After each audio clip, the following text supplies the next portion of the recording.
So in part 1 we talked about how the Ironborn are broken into political factions. There's the conservative Alliance of Reavers who support Victarion and want to return to the old way. And there's the progressive Alliance of the Reasonable who support Asha and want a new way. But there's also a third way. There's the supporters of Euron and the Alliance of the Damned. What's interesting about Euron's return is that he gains supporters almost immediately with very little effort. This points to a strong and pre-existing hatred of both the Alliance of Reavers and the Alliance of the Reasonable by the other Ironborn. And sure enough, Euron seems to be supported by bastards, thralls, and other hated houses that wouldn't prosper under either the old way or the new way. Asha condescendingly calls them men of small account.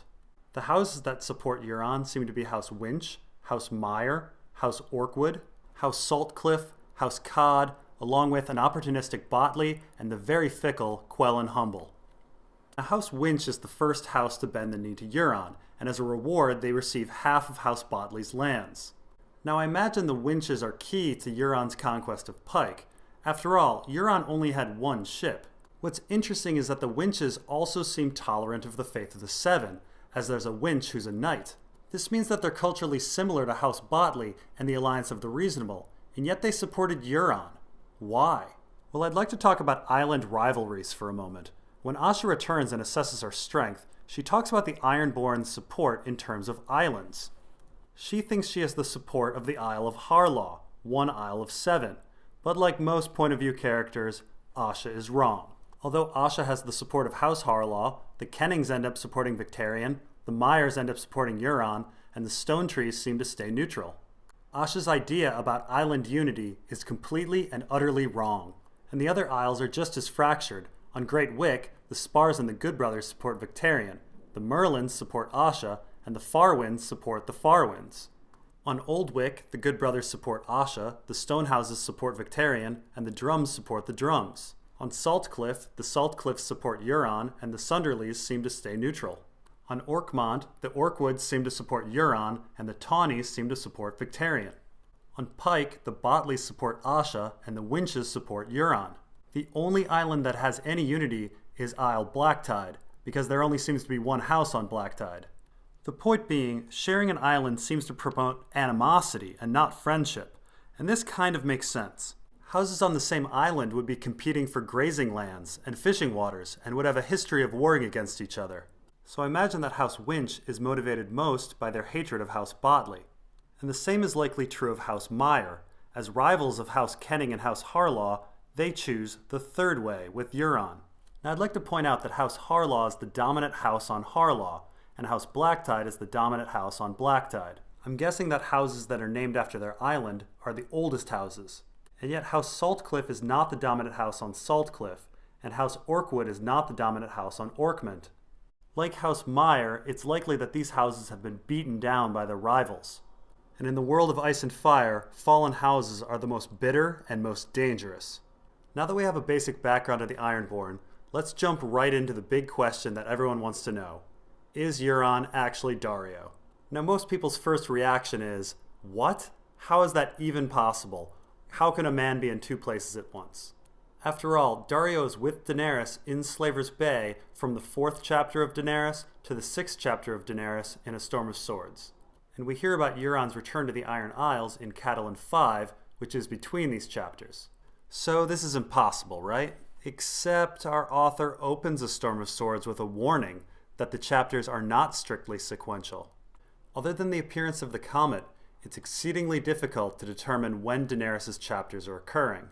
Other than a vague reference to it being half a year since the hatching of her dragons, we have no idea how long Daenerys spent in Qarth, and we have no idea how long it took her to get to Slaver's Bay, and we have no idea how long it took her to get to Meereen. What we do know is that Euron left for the Iron Isles sometime after Daenerys left Qarth. After all, he captured warlocks that were in pursuit of Dany. And yet Euron also knows that Dany is in Slaver's Bay, despite the fact that the warlocks thought she was going to Pentos. This means that Euron saw Dany go into Slaver's Bay, so he had to have left after Daenerys won A Storm of Swords. Yet Euron also wants to bring Daenerys the Iron Fleet, something she only has use for after she gains an army. So Euron must have left for the Iron Isles after the 3rd Daenerys chapter in A Storm of Swords. With Euron leaving after Daenerys 3, we've pretty much established that either Euron can travel really fast, or these chapters are happening deceptively early. The Euron equals Daario theory only stretches things a little further. Euron would have to leave after Daenerys 6. Since Astapor to Meereen is only 18 days marching, these two chapters may not be that far apart. So Daario is gone from Daenerys 6, A Storm of Swords, until Daenerys 4, A Dance with Dragons.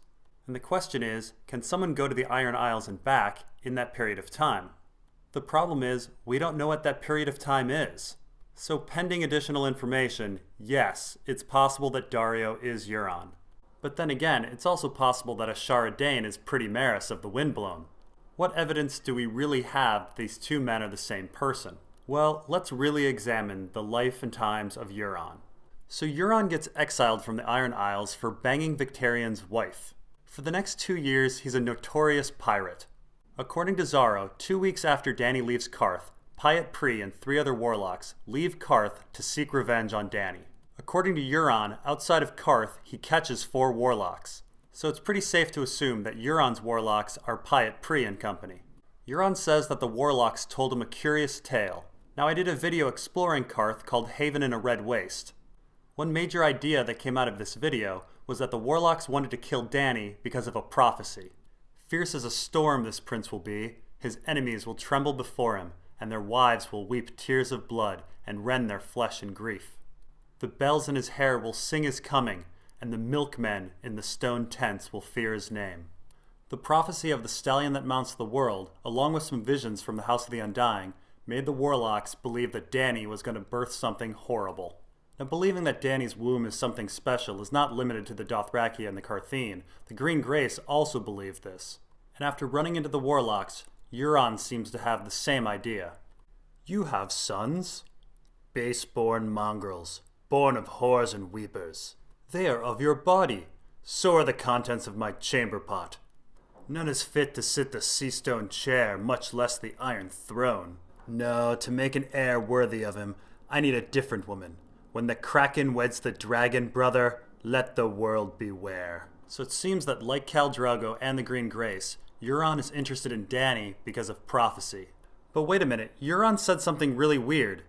No, to make an heir worthy of him, I need a different woman. Who the fuck is him? Okay, maybe I'm panicking. Maybe Euron serves someone good, and he has great intentions with his heir. I mean, he told his Ironborn, I swore to give you Westeros, and here's your first taste, a morsel nothing more, but we shall feast before the fall of night? Fuck. So it seems Euron works for someone greater, wants to fulfill prophecy, and wants to bring about the long night. You win, Euron. You beat out Ramsay as the most evil character in our story. Now, after forcing the warlocks into cannibalism, it seems that Euron followed Daenerys to Astapor. And again, we know this because Euron knows that Dany is in Slaver's Bay and knows that she needs ships. Now at this moment, Daario is supposedly just up the road in Yunkai, and Euron has with him the warlocks. But also nearby is the Corsair King. The Corsair King was just in town 3 days earlier and is expected to return because he was wanting to buy an army. But Dany steals the army that he was intending to buy. The Corsair King resides in the Basilisk Isles, and as I said last time, this is where much of Victarion's fleet goes missing. So we have an overwhelming number of suspicious dudes hanging in Slaver's Bay at the same time, and any of them could be any of them. Now around this time when all these weird dudes are hanging around Dany, she has a sexual dream about a man with a shadowy face. And of course later her sexual dreams become about Daario, but then they become about Hizdahr, who kind of is like a warlock, but maybe an other. It's hard to say, he has blue lips and an ice penis. Now it should be noted that warlocks do know how to change their appearance. And there is something very false about Daario in general. When Dany first meets Daario, he's quiet, subtle, and well put together. But in subsequent meetings, he's loud, over the top, and has wear in his clothing. He even has salt stains on his boots, as if he's been on a ship. And in what universe could a man like this be co-captain of a sellsword company? How did Salor and Prendel ever tolerate Daario? And how did Daario ever tolerate them? The Daario that we see for most of our story is certainly not a team player. And so I wonder, was the real Daario Naharis replaced? Is Daario even Daario? Let's go over the events of Daario's introduction again. The three leaders of the Stormcrows go to treat with Dany. A very well put together Daario does nothing. The only thing he does is politely nod when he leaves. No big bow, no raping with his eyes, no over-the-top action, just a nod. Daario then returns to Daenerys with the heads of his co-captains, looking disheveled. Now it may be that Daario was disheveled before and Daenerys didn't notice, but Daenerys specifically studies the Stormcrow captains. So it's a bit odd that Daenerys doesn't notice Daario's wear and tear the first time, if it existed. Also, Daario going to and from the Stormcrow camp seems quite unlikely. Dressed as a banana with blue hair, he somehow sneaks out of his camp, gets caught by Daenerys' men, but then has no worries about trying to sneak back into his camp. If they stop me, I will say I've been scouting and saw nothing. How does that make any sense? Why would the captain of the company be scouting? And why would he be scouting after the death of the other two captains? And why would he be scouting dressed like a banana? The scouting story would only make sense if Daario could change his appearance to one of the regular sellswords and not the captain. It seems to me that someone snuck into the Stormcrow camp, killed all three leaders of the Stormcrows, and then impersonated Daario Naharis. It would explain this line from Daario. One dyes his beard 4 different colors. What spy would wear such a beard, I ask you? A Tyrashi one? You know, your own people? Then again, maybe I'm off base. Maybe Tyrashis never bring their beard colors up to 4. But here's one more line that makes me think Daario is not Daario. I would tell you the names of all of the men I have slain, but before I could finish, your dragons would grow large as castles, the walls of Yunkai would crumble into dust, and winter would come and go and come again. Let's set aside for a moment that Daario is claiming to be really, really old. Daario mentions 3 things that should take a long time. He mentions the age of dragons, the crumbling of walls, and the change of seasons. The age of dragons is decades or centuries, and the crumbling of walls is centuries or millennia. But the changing of the seasons is only years, maybe decades. Why would Daario finish with the least impressive length of time? Unless it is the most impressive length of time. And we have a whole lot more of the Ironborn coming in part 3.